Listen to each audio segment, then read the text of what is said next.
Politik Barat merupakan tempat di mana luasnya keberadaan ilmu filsafat dan segala asal-usul pertumbuhannya mulai dari pembentukan suatu negara, kebijakan, dan pemerintahannya serta peran tokoh-tokoh hebat di dalamnya membuat politik Barat sangat penuh dengan sejarah-sejarah yang belum kita ketahui lebih banyak.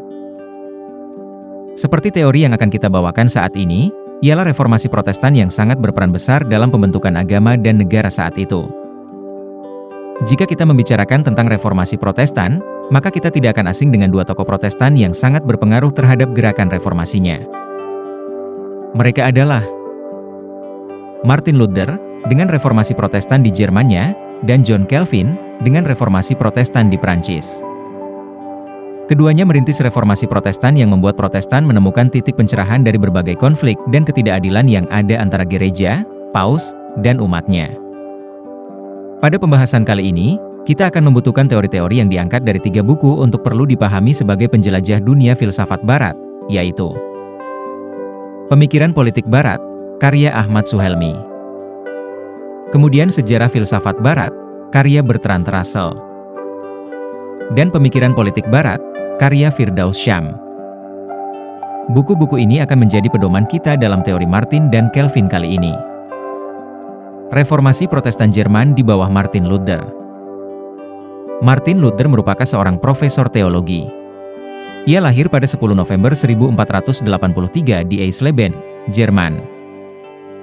Ia berasal dari keluarga petani makmur, di mana ayahnya sendiri ingin menjadikan Martin Luther sebagai seorang yang mempunyai gelar sarjana dan menjadi ahli hukum.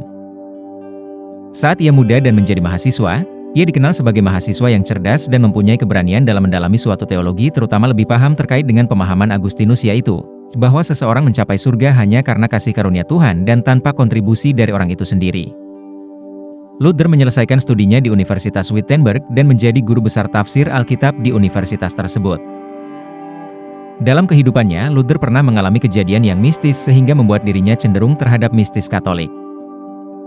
Mungkin kita akan bertanya, mengapa awal gerakan reformasi Protestan terjadi di Jerman? Burns dan Ralph menyebutkan terdapat beberapa faktor-faktor yang menjadi rangsangan terjadinya reformasi di Jerman. Hal itu dapat dilihat secara realitas Jerman. Pada abad 15-16 merupakan negara terbelakang, jauh dari negara Eropa lainnya. Bidang industri pabrik dan perdagangan Jerman masih belum maju seperti di Inggris dan Italia, dan Katolikisme konservatif yang masih kuat. Hal ini sangat sulit saat itu untuk dicapai oleh Jerman karena keadaan yang kritis. Dan penyembahan terhadap benda dan tokoh keramat masih dianggap sebagai kepercayaan yang wajib diyakini pada saat itu. Penjualan surat pengampunan dosa masih paling banyak dijual, dan sebagian besar orang Jerman adalah kaum tani, yang merupakan kelompok sosial paling rentan. Ketika lembaga kepausan mengecewakan banyak kaum tani, bangsawan, dan penguasa lokal, halnya, pajak-pajak yang berat membuat para pekerja dan petani kesulitan di negara ini, ditambah lagi gereja sering mengambil tanah dan kekayaan yang mereka miliki tanpa alasan yang jelas. Melihat berbagai penyimpangan keagamaan di negerinya, Luther bergerak untuk memprotesnya. Gerakan reformasi Luther dimulai ketika ia membacakan 99 pernyataan, protes kepada gereja dan lembaga kepausan yang menjual surat-surat pengampunan dosa itu. Sekarang kita akan membahas 7 protes-protes Luther terhadap gereja sebagai perangsang reformasinya. Pertama, Luther menilai penjualan surat-surat tersebut bertentangan dengan ajaran Yesus Kristus. Pembelian surat-surat itu tidak boleh dipaksakan, harus didasarkan kesukarlaan. Ia menilai berbuat kebajikan seperti memberi makan fakir miskin dan meminjamkan uang kepada yang membutuhkan, jauh lebih utama dari membeli surat-surat pengampunan dosa. Luther pun mengatakan, gereja atau pemuka agama tidak memiliki hak memberikan pengampunan dosa. Hanya Tuhan, atas dasar kepercayaan dan amal soleh individu, yang berhak memberikan pengampunan dosa. Atas dasar keyakinan itu pula Luther menentang doktrin sakramen suci gereja, di mana pastor sebagai mediator antara manusia dengan Tuhan sebagai penyembah benda dan tokoh keramat, dinilainya buruk karena menimbulkan kepercayaan-kepercayaan yang tidak logis. Doktrin-doktrin itu menyebabkan manusia merasa tergantung pada kekuatan-kekuatan yang berada di luar dirinya yang sama sekali tak bisa dipahami. Menurut Luther, apabila manusia ingin selamat, ia harus melakukan perbuatan-perbuatan baik yang dianjurkan Tuhan, banyak bertobat kepada Tuhan tanpa melalui perantara pastor. Keselamatan bisa diraih manusia yang bisa mengenyahkan nafsu-nafsu rendahnya seperti nafsu serakah, tamak dan mementingkan diri sendiri. Kedua, Luther dan pengikutnya juga menolak hierarki dalam kependetaan. Ia menilai bahwa manusia di mata Tuhan itu sama, yang membedakan adalah perbuatan kebajikan atau amal kebaikannya. Soal lain yang juga penting, mengenai hak istimewa pastor untuk menafsirkan kitab suci. Menurut Luther bukan hanya kaum pendeta saja yang berhak membaca dan menafsirkan Alkitab, melainkan ini harus terbuka bagi semua orang, agar kebenaran pun dapat diketahui semua orang. Ketiga, masalah perkawinan. Ia mengajarkan agar ini berlaku terhadap pastor.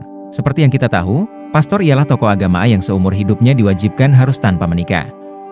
Hal ini membuat Luther enggan setuju sebab menurutnya menikah merupakan tuntutan biologis yang patut dipenuhi dan bukan suatu perbuatan dosa bagi pastor, dan juga dalam rangka menjaga dari perbuatan yang maksiat dan dosa. Keempat, Luther tidak setuju dengan cara hidup pastor dan biarawati yang asketis atau mengasingkan diri. Kehidupan spiritual yang terpencil jauh dengan kehidupan realitas duniawi, dan hanya semata-mata untuk menyucikan diri demi mendapatkan jalan ketenangan dan keselamatan. Karenanya Luther menawarkan sebuah penyucian dan keselamatan dengan melibatkan diri secara intens terhadap berbagai persoalan yang dihadapi kehidupan dunia, dengan tujuan untuk menuju keagungan Tuhan. Kelima, Luther menolak tradisi keagamaan Katolik yang sudah berlangsung ratusan tahun, yaitu di mana hak istimewa pastor membaca dan menafsirkan kitab suci. Luther berpendapat siapapun pengikut Kristus, bukan hanya kaum pendeta, berhak membaca dan menafsirkan Alkitab. Alkitab harus terbuka bagi semua orang agar isi kebenarannya diketahui semua orang, tidak terbatas kaum pendeta. Sehingga tidak terjadi monopoli kebenaran oleh segelintir pemuka agama. Dalam pamflet yang berjudul Address to the Christian Nobility of the German Nation, Luther secara provokatif menulis, tidak ada perbedaan sama sekali antara pastor dan orang biasa. Setiap orang Kristen berhak menafsirkan Alkitab sesuai cara pandangnya masing-masing dan tidak harus menerima tafsiran gereja, yang merupakan otoritas tertinggi doktrin agama. Mendukung agar Alkitab bisa dibaca lebih jauh, Luther pun menggagaskan agar Alkitab yang tadinya berbahasa Latin menjadi bahasa Jerman, agar bangsa Jerman akan secara langsung membaca dan memahami Alkitab. Keenam, Luther juga kritis terhadap doktrin politik Gereja Katolik Roma. Misalnya, secara terbuka menentang doktrin kekuasaan universal Paus. Menurutnya Luther, kekuasaan Paus tidak universal sebab Paus harus mengakui kekuasaan para pangeran atau penguasa sekuler suatu negara yang memiliki prinsip-prinsip kenegaraan yang berdasarkan nasionalisme. Karena gagasannya itu, Luther memperoleh dukungan politis yang luas dari kalangan penguasa dan bangsawan. Dukungan mereka kepada Luther selain karena alasan keagamaan, juga karena alasan ekonomis dan politik. Mereka menolak membayar pajak-pajak yang memberatkan dan ingin memisahkan diri dari kekuasaan Imperium Katolik Roma. Dukungan politis itu memiliki arti penting bagi keberhasilan gerakan reformasi di masa-masa awal kemunculannya. Karena dukungan itu, Imperium Katolik Roma tidak berani memperlakukan Luther semena-mena seperti yang dialami para heretik terdahulu seperti Bruno, Savo, Narola, dan lain-lain. Dan Luther hanya diekskomunikasi dari jabatan keagamaannya. Ketujuh, Luther menuntut dibedakannya otoritas politik dengan otoritas agama. Yaitu dengan dituntutnya Paus agar mengakui otoritas politik penguasa negara dan tidak mencampur adukannya dengan otoritas agama. Tuntutan Luther berhasil di beberapa negara Eropa khususnya di Jerman. Keberhasilan itu ditandainya oleh adanya pemisahan tegas antara kekuasaan agama dan kekuasaan politik. Reformasi Protestan di Prancis dalam pemikiran John Calvin. John Calvin atau lebih dikenal dengan Calvin adalah seorang tokoh teolog dan pendeta di Prancis. Calvin lahir pada tahun 1509 di Noyon, Picardie, Prancis. Akan tetapi, sebagian besar kehidupannya dihabiskan di Switzerland. Sejak usia 25 tahun, ia tinggal di Bosel dan dilanjutkan menetap di Jenewa.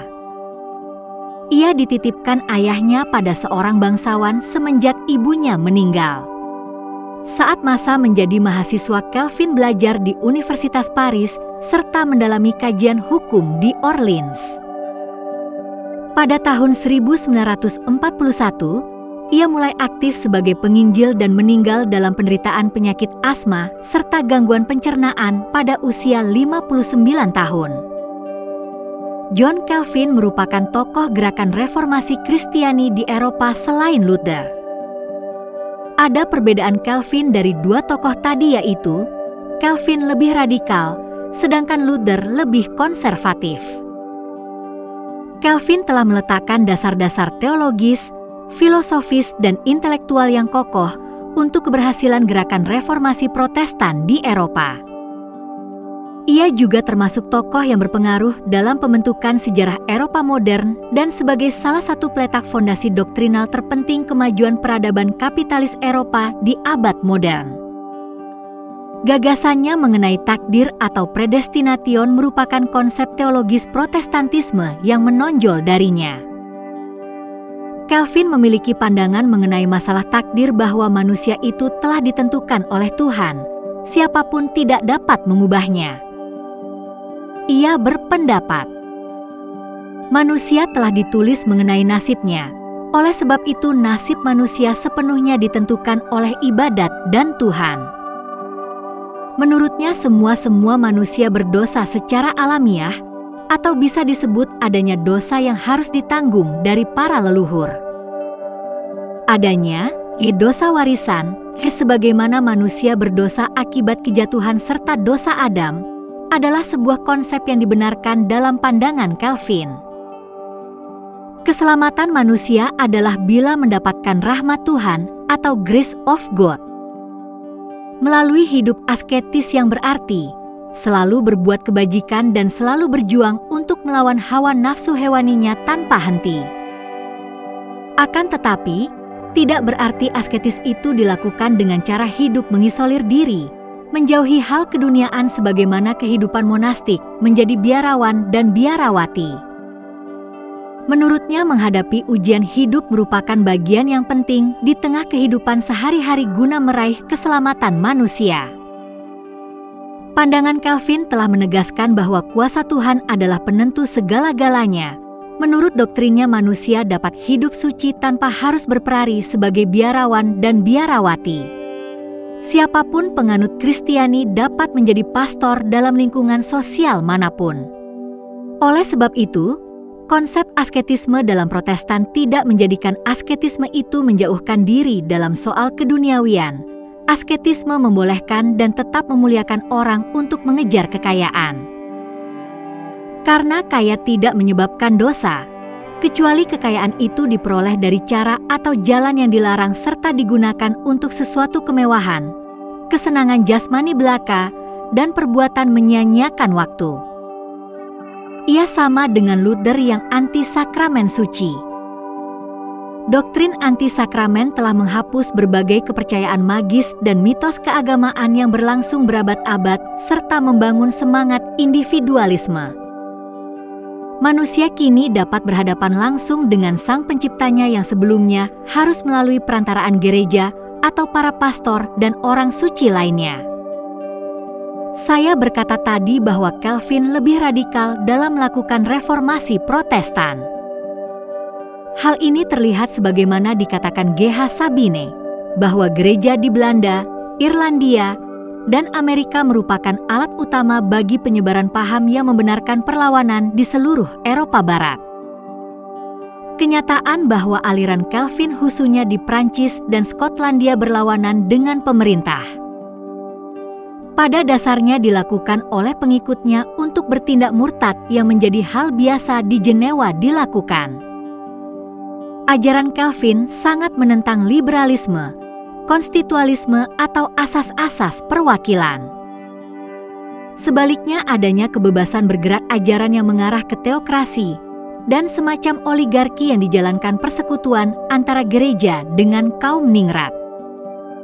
Mereka tidak suka akan kebebasan, tetapi suka menjajah dan reaksioner. Sehingga ini menjadi ciri pemerintahan Calvin di Jenewa dan pemerintahan Puritan di Massachusetts. Teori Calvin tentang gereja lebih sesuai dengan semangat ajaran keagamaan abad pertengahan yang ekstrim dari sekadar yang dianut kaum Katolik nasional. Dapat dikatakan Calvin lebih menempatkan ajaran dua pedang atau dapat difilosofikan dengan satu pedang adalah pedang kerohanian dan pedang yang lain adalah pedang duniawi. Calvin lebih menempatkan itu daripada adat Kristen dalam gereja dan lebih memberikan pimpinan kekuasaan keduniawian kepada pejabat gereja daripada penguasa keduniawian. Hasilnya menyerupai pemerintahan para suci yang tidak mengenal toleransi. Calvin lebih berpedoman tentang kepercayaan dalam ajaran keduniawian tentang disiplin yang bersifat kuasi militer.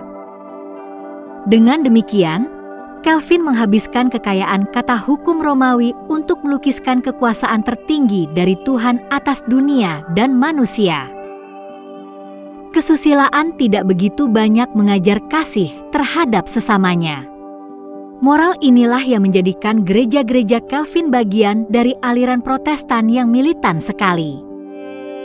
Dalam perpolitikan, keyakinan politik Calvin sendiri lebih condong ke arah keningratan daripada kerajaan.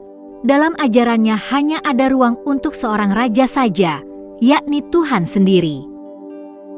Asasnya yang terpokok adalah hak gereja untuk menetapkan ajaran yang suci dan menjalankan pengawasan umum dengan bantuan keduniawian.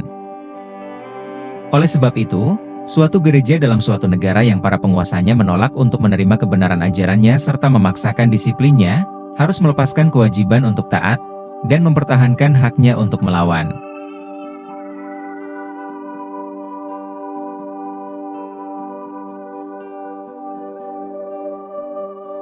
Dampak reformasi Protestan di Barat. Gerakan reformasi Protestan di bawah Luther dan Calvin memiliki dampak sosial politik terhadap Eropa dan negara-negara Barat pada umumnya. Reformasi Protestan mengakibatkan tercabik-cabiknya Western Christendom menjadi negara-negara nasional kecil tanpa memiliki pusat kekuasaan atau gembala politik seperti lembaga kepausan Roma.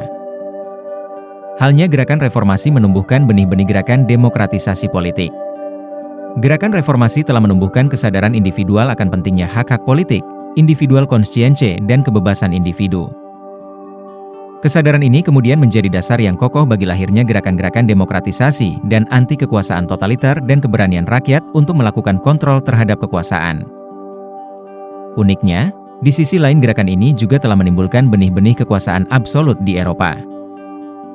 Gagasan Luther tentang kekuasaan penguasa sekuler yang suci memberikan andil bagi munculnya konsepsi hak-hak ketuhanan. Para penguasa negara atau raja, yaitu raja dengan hak-hak ketuhanannya, kemudian merasa memperoleh pembenaran doktrinal keagamaan untuk memerintah secara semena-mena atau tanpa kontrol politik dari rakyat. Kondisi ini pada akhirnya menjurus pada terbentuknya negara kekuasaan atau Machtstaat. Reformasi juga bertanggung jawab terhadap intoleransi dan perang-perang saudara dan agama di Barat yang berlangsung secara intens selama berabad-abad. Pertikaian antara penganut Calvinisme dan Katolik menyebabkan timbulnya gerakan anti-historical Christianity atau agama Kristen yang termanifestasi dalam sejarah. Akibatnya banyak karya-karya seni, patung, lukisan yang berbau Katolisisme abad pertengahan, serta gereja dan bangunan keagamaan yang bersejarah seperti katedral dihancurkan oleh kaum Protestan. Penghancuran itu dilakukan atas nama Tuhan dan agama. Menurut mereka semua benda-benda itu tidak dapat dijadikan sarana penghubung antara individu dan Tuhan. Intoleransi ini terjadi misalnya di Inggris dengan kaum Puritan sebagai pelaku utamanya. Konflik antara penganut Katolik dan Protestan juga menimbulkan perang saudara yang hampir menghancurkan Perancis. Dalam historinya, sejarawan mencatat telah terjadi 8 kali terjadi perang saudara sejak tahun 1562 sampai 1593. Hal itu menyebabkan kota, desa, keluarga, mengalami keretakan sosial dan keagamaan. Karena adanya perbedaan paham agama terjadilah pertikaian yang sering berakhir pada peristiwa pembantaian massal di masa awal reformasi di Perancis. Kedua, reformasi juga mengakibatkan terbelahnya agama Kristen menjadi sekte-sekte kecil, Lutherisme, Anglikanisme, Calvinisme, Quakerisme, dan Katolikisme. Timbulnya hal ini menyebabkan kesan keretakan serius dalam agama Kristen. Akibat adanya sekte-sekte ini, Eropa terbelah secara keagamaan. Jerman Utara dan negara-negara Skandinavia yang terdiri dari Swedia dan Norwegia menganut Lutheranisme. Lalu Skotlandia dan Belanda, Switzerland dan Prancis menganut Calvinisme. Dan negara-negara Eropa lainnya seperti Spanyol dan Italia tetap menganut Katolisisme atau Ortodoks. Luther dan Calvin saat itu hanya mempertahankan sebagian ajarannya tentang hubungan jiwa dengan Tuhan, bukan bagian tentang gereja. Teologi mereka hendak meniadakan kekuasaan gereja. dan mereka menghapus api penyucian, yang darinya jiwa-jiwa orang meninggal dapat dijenguk oleh orang hidup. Mereka pun menolak doktrin hidup bersenang-senang, sebagai tempat bergantung sebagian besar pendapatan kepausan. Dengan doktrin predestinasi, maka nasib jiwa sesudah mati dibuat sepenuhnya terbebas dari tindakan-tindakan para pendeta. Inovasi-inovasi yang membantu perjuangan bersama Paus ini menghalangi gereja-gereja Protestan di negara-negara Protestan, agar tidak sekuat gereja-gereja Katolik di negara-negara Katolik. Pendirian orang-orang suci Protestan sama kerasnya dengan para teolog Katolik, tetapi kekuasaannya lebih rendah, dan karenanya kurang mampu berbuat jahat. Ada satu tokoh Islam bernama Nurcholish Madjid, yaitu seorang pemikir Islam, menunjukkan bahwa kemungkinan adanya pengaruh Islam terhadap doktrin Calvinisme. Pengaruh itu cukup berarti. Misalnya ajaran reformasi bahwa kitab suci terbuka untuk semua pemeluk agama Kristen. Mereka tidak hanya kaum pastor berhak membaca dan menafsirkan kitab suci. Juga ajaran mengenai tanggung jawab individu langsung kepada Tuhan. Hal ini dapat dibuktikan dengan adanya pengaruh Islam bahwa ajaran demikian hampir tidak dikenal di kalangan penganut Kristen. Menurut Nurcholish bahwa bahan-bahan pemikiran Islam diketahui telah lama masuk ke Eropa seperti Jerman, yang terbukti dari banyak tulisan Goethe. Bukti lain terlihat dalam doktrin takdir Calvin, yaitu doktrin Calvinisme tentang rahmat Tuhan dalam kaitannya dengan doktrin takdir yang mengajarkan bahwa nasib manusia telah ditentukan Tuhan. Apakah ia termasuk yang selamat atau terkutuk sudah ditentukan sebelum ia dilahirkan. Jika orang yang akan masuk surga bukanlah karena kebajikannya semata-mata, melainkan karena rahmat Tuhan. Menurut Nurcholish, doktrin Calvinisme ini sepenuhnya merupakan karbon kopi dan doktrin Imam Al-Asy'ari mengenai Al-Fadl, yaitu kemurahan dalam kaitannya dengan doktrin Al-Kash, yaitu usaha. Maka bukan hanya manusia harus percaya takdir Tuhan, tetapi juga harus bekerja keras meraih rahmat Tuhan itu. Begitulah teori-teori dari tokoh teologi Protestan yang menjadi pemicu adanya gerakan reformasi Protestan yang mengakibatkan banyak sekali dampak baik yang dicetuskan oleh Martin Luther dan John Calvin. Sampai jumpa lagi dengan teori berikutnya. Semoga ilmu yang dibagikan dapat berguna bagi kita semua.